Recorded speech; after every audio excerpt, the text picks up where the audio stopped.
नमस्ते। मैं प्रदीप धलेट। आज हम अयोध्या सिंह उपाध्याय हरिओ जी की प्रसिद्ध कविता एक तिनका का भावार्थ सहित वर्णन करेंगे। इस कविता के माध्यम से हरिओ जी ने हमें घमंड नहीं करने की सलाह दी है। हरिओ जी का मानना है कि संसार में बहुत सारे ऐसे लोग भी हैं जिनके अंदर घमंड कूट कूट कर भरा है और घमंड से भरे होने के कारण वो किसी का भी अपमान करने से चूकते नहीं हैं। उनके लिए तो यही जरूरी है कि वो सबसे बड़े हैं। लेकिन हरिओ जी ने स्वयं के अनुभव के आधार पर हमें यह संदेश दिया है कि हमें कभी भी अपनी प्रसिद्धि पर घमंड नहीं करना चाहिए। हमें कभी भी अपने को बड़ा और किसी भी वस्तु या प्राणी को तुच्छ नहीं समझना चाहिए। यहां तक कि हमें पैरों के नीचे पड़ी घास की भी निंदा नहीं करनी चाहिए,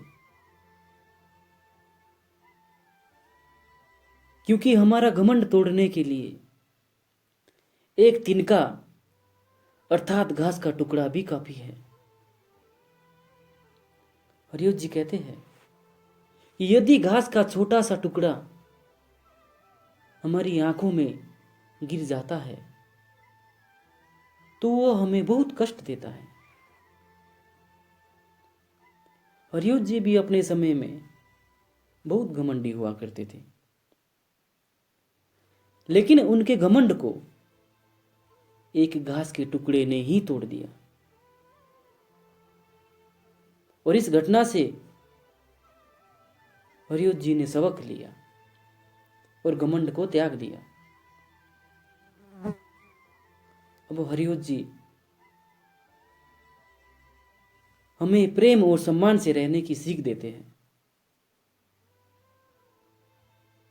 तिनके ने उनके साथ ऐसा क्या किया होगा जिससे हरिओ जी को जीवन जीने का ही राज समझ आ गया। उनके साथ ऐसा क्या हुआ होगा जिससे उन्होंने अपने घमंड को ही छोड़ दिया, घमंड ही त्याग दिया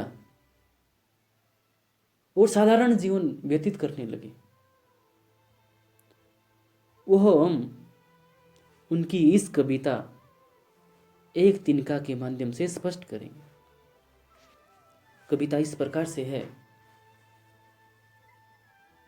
मैं घमंडों से भरा ऐठा हुआ, एक दिन जब था मुंडेरे पर खड़ा, अचानक दूर से उड़ता हुआ, एक तिनका आंख में मेरी पड़ा।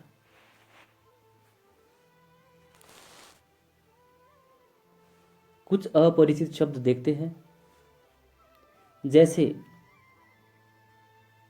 ऐठा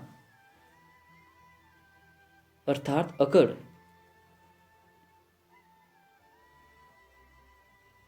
तिनका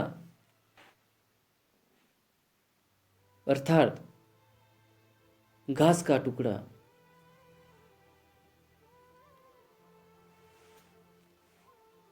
मुंडेरे, मुंडेरे से हमारा अभिप्राय है छत के चारों ओर उठा हुआ दीवार का ऊपरी भाग, जो छत के ऊपर 2 या 3 फुट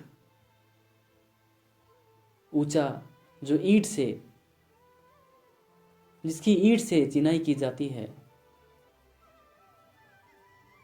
उसे मुंडेरे कहते हैं। लेकिन आजकल उस ईंट की जगह ग्रिल का प्रयोग होने लगा है। कविता का भावार्थ इस प्रकार से है। एक बार हरियो जी घमंड से भरे हुए अकड़ करके अपने छत के मुंडेरे पर खड़े थे। उनके अंदर बहुत घमंड था और उस घमंड के कारण वो अपने छत के मुंडेरे पर अकड़ करके खड़े थे और सोच रहे थे कि इस दुनिया में मैं ही सबसे बड़ा हूं, मुझसे बड़ा इस दुनिया में और कोई नहीं है। वह इस सोच में अकड़ करके अपने छत के मुंडेरे पर खड़े थे। ऐसे समय में हरियो जी तो अपने घमंड में डूबे हुए थे। ऐसे समय में एकदम से हवा के साथ उड़ता हुआ एक घास का छोटा सा टुकड़ा आया और उनकी आंखों में चला गया। अचानक दूर से उड़ता हुआ एक तिनका आंख में मेरी पड़ा। हरियो जी कहते कि जब मैं घमंड में अपने छत के मुंडेर पे खड़ा था तो ऐसे समय में अचानक से अर्थात एकदम से कहीं से एक घास का छोटा सा टुकड़ा आया और मेरी आंखों में चला गया। आगे लिखते हैं, मैं झिझक उठा, हुआ बेचैन सा, लाल होकर आंख भी दुखने लगी। मूठ देने लोग कपड़े की लगे, ऐंठ बेचारी दबे पांव भगी। अपरिचित शब्द जैसे झिझक, झिझक अर्थात लज्जा, हिचक या भय। बेचैन अर्थात परेशान। मूठ, मूठ से हमारा अभिप्राय सांस के द्वारा किसी गर्म कपड़े को गर्म करके आंख या शरीर के किसी भाग पर लगाना। जब हमारी आंख में या हमारे शरीर में कहीं दर्द होने लगती है तो हम एक छोटा सा कपड़ा लेते हैं और उसे गोल बना करके उसे अपने सांसों के द्वारा गर्म करते हैं और गर्म करने के बाद उसे या तो आंख में लगाते हैं या शरीर के उस भाग पे जहां दर्द होने लगती है। उस कपड़े के गोल हिस्से को हम मूठ कहते हैं। भगी, भगी अर्थात भागना। भावार्थ इस प्रकार से है कि जब हरियो जी की आंखों में, हरियो जी की आंख में अचानक से तिनका चला गया तो हरियो जी कहते हैं कि उस समय जब अचानक से एकदम से मेरी आंख में तिनका गया, घास का एक छोटा सा टुकड़ा गया, मैं झिझक उठा, हुआ बेचैन सा, तो मैं डर गया। जैसे एकदम से उनकी आंखों में आया ना तो डर गए, हुआ बेचैन सा और वे परेशान होने लगे।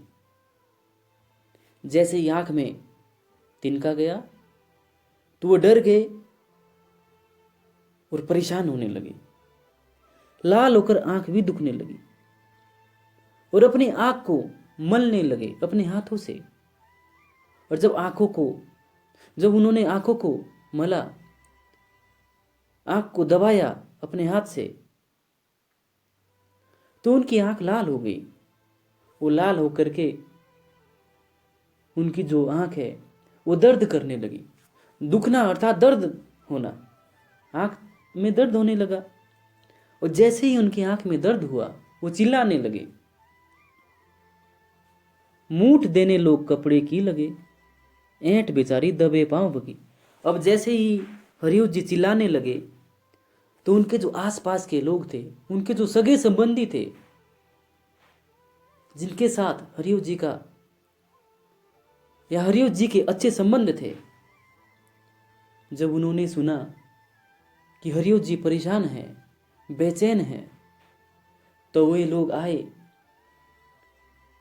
और कपड़े की मूठ देने लगे। वो कपड़े से उनके आंख में गए तिनके को निकालने लगे। ऐसे समय में हरियो जी परेशान थे, बेचैन थे।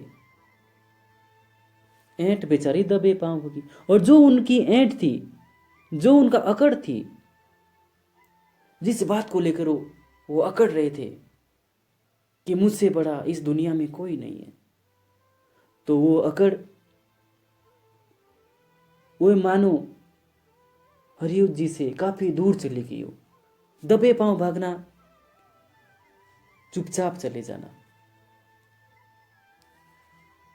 जब उन्हें एक घास के टुकड़े ने ही परेशान कर दिया, तो उनका जो घमंड था बड़ा होने का कि मुझसे बड़ा कोई नहीं है, वो घमंड, वो सब कुछ भूल गए।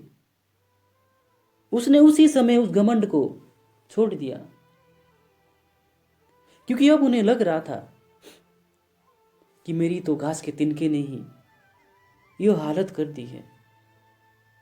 जो एक छोटा सा टुकड़ा है, इसने ही मुझे रोने के लिए मजबूर कर दिया है।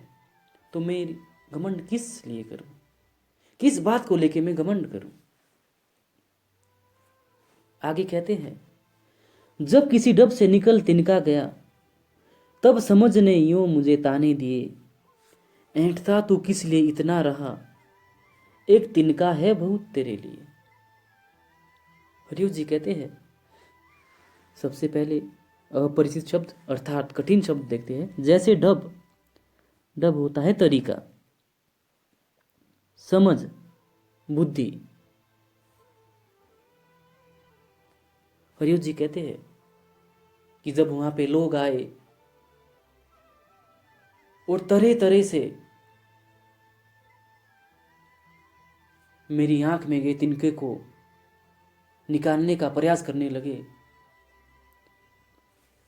तो उनके प्रयासों से जब किसी ढब अर्थात जब किसी तरीके से उन्होंने आंख से निकालने के लिए हर तरीके को अपनाया,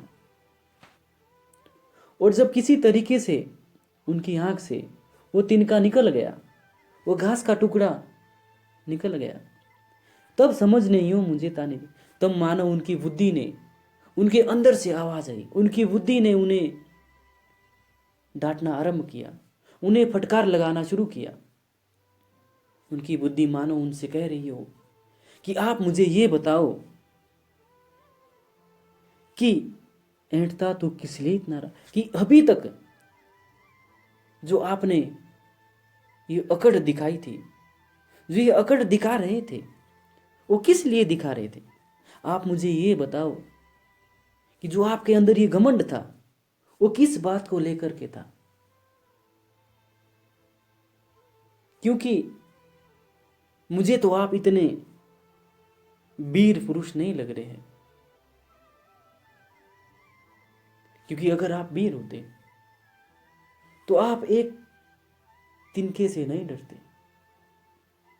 कहने का अभिप्राय ये है, उनकी समझ उन्हें यह समझा रही है कि आप मुझे ये बताओ कि आपके अंदर जो घमंड था, जो अकड़ थी, वो किस लिए थी? क्योंकि एक तिनका है बहुत तेरे लिए। क्योंकि आपके घमंड को तोड़ने के लिए तो एक घास का छोटा सा टुकड़ा भी काफी है। जब एक घास का छोटा सा टुकड़ा भी आपके घमंड को तोड़ने में सक्षम है, आपको रोने के लिए वो मजबूर कर रहा है, तो आप मुझे ये बताओ कि किस बात को लेके आप इतने घमंड से भरे हुए थे? किस बात को लेकर के आपने इतना घमंड किया था? भावार्थ ये है कि हमें कभी भी घमंड नहीं करना चाहिए, कभी भी अपने आप को बड़ा और अपने से छोटे व्यक्ति को छोटा नहीं समझना चाहिए। क्योंकि समय का कोई भरोसा नहीं है, कब समय पलट जाए और वही छोटा व्यक्ति जिसे आप छोटा समझ रहे हो, जिसे आप तुच्छ समझ रहे हो, वही आपको उसके आगे समर्पित करने के लिए मजबूर कर दे। धन्यवाद।